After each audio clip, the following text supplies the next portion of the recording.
Well, hey, how y'all doing out there this evening? It's a chilly evening in West Virginia this evening, so Urban and I are sitting here in the tent and found a way to rig up a little bit of light. And I just wanted to talk to y'all. But first of all, I just wanted to say thank you. Thank you for your heartfelt prayers, your heartfelt energy, your friendship, your brotherhood.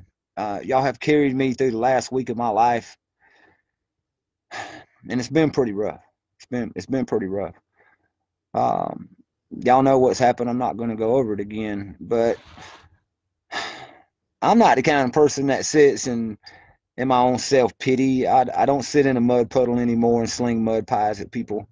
I do defend myself. I will have a rebuttal for any accusations or aspersions cast against me, and that's me. But I want to talk about a bigger picture, y'all.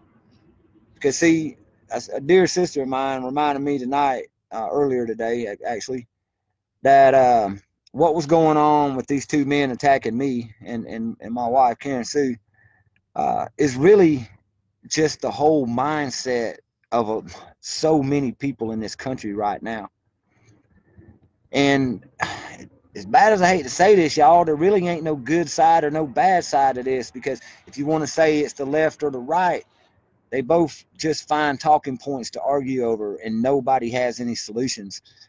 And the whole time that we're arguing, the whole time that we're fussing, the whole time that we're bickering back and forth about things that we can do nothing about or don't even really matter, our planet dies. We're leaving nothing for our children. I'm leaving nothing for my grandchildren. God, I want to cry right now. And I mean, I hope I don't. But I feel so ashamed. This is me talking. I feel so ashamed because I've left my children and my grandchildren nothing. Nothing. No water, no food, no medicine, no country, nothing. All they have is my love and my prayers and my energy, because wow, I mean, that just seems to what we've come down to. I remember an old movie. I know y'all don't like me bringing up old movies and stuff, but there was an old movie called Outlaw Josie Wells, and they had the last of these old bushwhackers in a spot, and the Yankees had promised, one of their leaders had made a deal, and the Yankees had promised them that they'd give them a good meal, and if they would pledge allegiance to the Union, they'd free them. And so many of y'all that know the movie, these were the last of the holdouts. These were the last of the rebels, and they were tired, they were weary, so and they were hungry and cold, and all those things, all those creature comforts were not there for them anymore, and they were given an illusion of a promise, the aspersion of a spoken word by a government that kills everybody. But in that spot, you remember, they all went up to go turn themselves in, and they asked old Josie Wells. The boy said, "Oh, Josie, you coming with us?" And Josie said, "I reckon not. I'm the last of the holdouts for my kind, and I ain't gonna ever go surrender or turn myself in to a government or a group of people that hate me enough to lie to me, hate me enough to take my children's future, hate me enough to kill anybody that's like me, or anybody that thinks like me, anybody that looks like me, anybody that's in our tribe. They want our tribe dead, y'all, because we represent freedom. We represent the goodness, the wholesomeness of what this country once was. Or maybe it never was. I don't know. We didn't live way back then, y'all. All I know is we're the last of the holdouts, so we got to remain strong. We have to keep our unity and our brotherhood so closely intact. When we put up articles on Facebook, or we use social media to chat back and forth, when it's an ally of yours, when it's one of us, the last of the holdouts, let's don't be finding some little small bickering points. Our first concern, and I believe it is with many of you, because you are all loving people. I've noticed that you're great parents. You're just great brothers and sisters. I'm so proud to know you. I feel like a just a winner when I talk to y'all. I feel like a man. I feel like I belong when I talk to y'all. But when We argue with another brother or sister over anything, and it's not about what we're leaving our children. It's not about our food or our water. It's not about the situation that we're in now in this country, um, with our population statistics being dropped, or who's the next enemy, just like what they're trying to do with Venezuela right now because they don't want to use the dollar. If we're not talking about real things, we can fall into the trap of the bickering, the division. If we lose what little bit we have right now, y'all, there really will be nothing. And before you think, hey, we're the minority in this, or hey, we're the little man and we're fighting back. No, no, no, no, no. We are the power of love. We are the power of unity. We are the power on this planet that are the human beings that can change it. And we just have to find our way. That's why, if you don't have a solution in your rebuttal to questions, always have a solution. And that way, there is no more argument. You don't bicker about who's right or what you think or what's good or what's bad. You come up with the solution for the problems. I think being one of the last of the holdouts is a cool thing. I think not falling for any side of the political paradigm or the religious paradigms that are thrown at us, or even the social paradigms that are thrown at us, and we remain ourselves. We are who we are. We're going to be us. We're going to be free.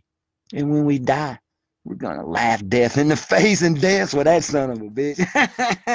And he's going to have a hell of a ride getting back to wherever he takes us. So I want you to think about that this evening. I want you to look into the eyes of your children or your grandchildren. I want you to look into the eyes of the person that you love the most. Look into the eyes of your old dog. Look into the eyes of the mother. Look into her eyes and say, have I done enough? What can I do? What are the answers? What are the solutions? What can I do as one person to help unite many that think like me, many that want to see the change that we have to have immediately? That's just it. Have y'all not noticed the closer and closer that we get to complete lack of food and lack of water, the more the puppet show, the more the entertainment value of news entertainment networks becomes hyped up on the most craziest bullshit, ass grabbing, what was said on Twitter, nothing about our water, nothing about our food, nothing about our children. You know, the Native Americans believe well, the Cherokee for sure told me uh, that when I had my firstborn son, my spirit mother Magda, she told me that I would live forever because I had a son, and my son would have a son, and that son would have a son.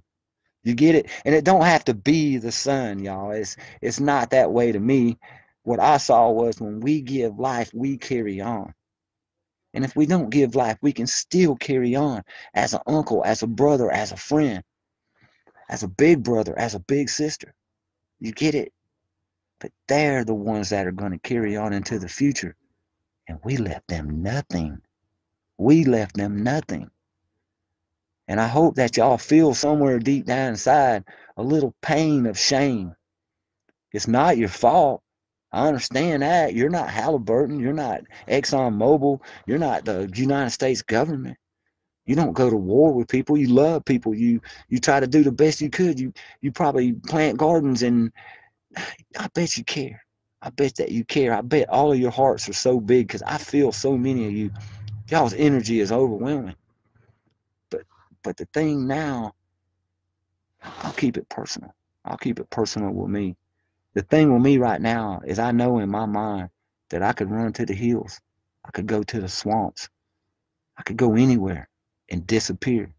And nobody would ever see me again. But no, like in the movie, is that what Josie Wells did? Because no, when he saw his brothers being shot, he went and fought back. He went back and took vengeance out on the people that killed his people. Now, I'm not all about vengeance, and I don't want to kill anybody. But I like the part in the story, in the movie, I guess, where he could have just took off. He could have just thought about himself. But no, he didn't. And what happened? He met up with great people in all different kinds. An old crazy woman from Kansas, an old Indian, the granddaughter, all the people that came to help. And they made a community, and they lived. They even learned how to live with the Indians, which was impossible at that time. Uh, he didn't promise them anything but life either. He didn't offer anything extra. There's nothing extra we have to give each other. There's nothing extra that we have to do for each other except love and live and coexist together. It is that simple, and they're stealing that from us. So please think about that tonight. Matter of fact, let that be in the forefront of your thoughts, period.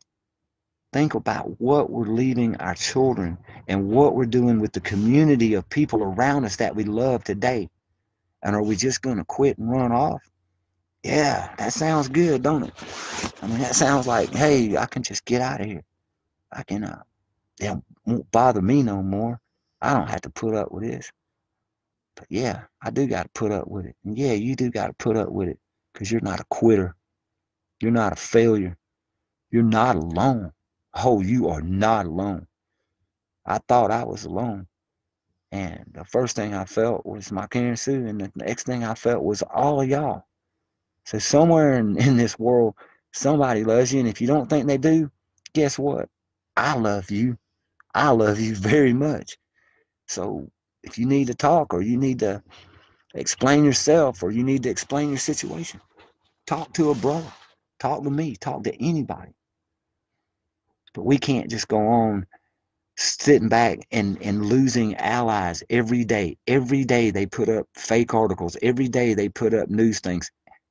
And I fall for it too sometimes. Every day they put up things that'll cause even people on the same side to fuss with each other. That's what we gotta be so smart, y'all. We gotta be as clever as the evil that's attacking us right now. I highly recommend, like my brother Ian Barber down in Australia told me, that y'all smudge a little bit. Get you some white sage, some cedar. Just smudge. Just make tell the energy around you, the evil energy around you, the bad energy around you, to get off you, to disattach and disassociate itself with you forever. Believe it or not, that works. That is very real, and it's very ancient. There's a lot of things that are very real and very old that they quit teaching because what they needed to get super rich and to think they run the world was to get all of us dumbed down, get us all stupid to the things of the earth that the earth offers, because they have something man-made to offer. To get rid of the energy and the spirit and the spirituality that's been around for tens of thousands since mankind, so they can put in their divisive religion, they can put in their divisive ideologies. No, if you know something's wrong in your good heart, because you're good people, right? And you know something is not right and it's wrong in your good heart, don't even pay attention to it. Stay away from it. Stay away from things that will keep you from being allies with all good-hearted people. With all good people, all people that have children, all people that have grandchildren and great grandchildren and want to leave them something better than what we got left with. Because we can't do that right now. I'm sorry about that. But here we are. So what we going to do? Uh, Here we are. Are we going to keep fussing? Here we are. The last of the holdouts. Hold out.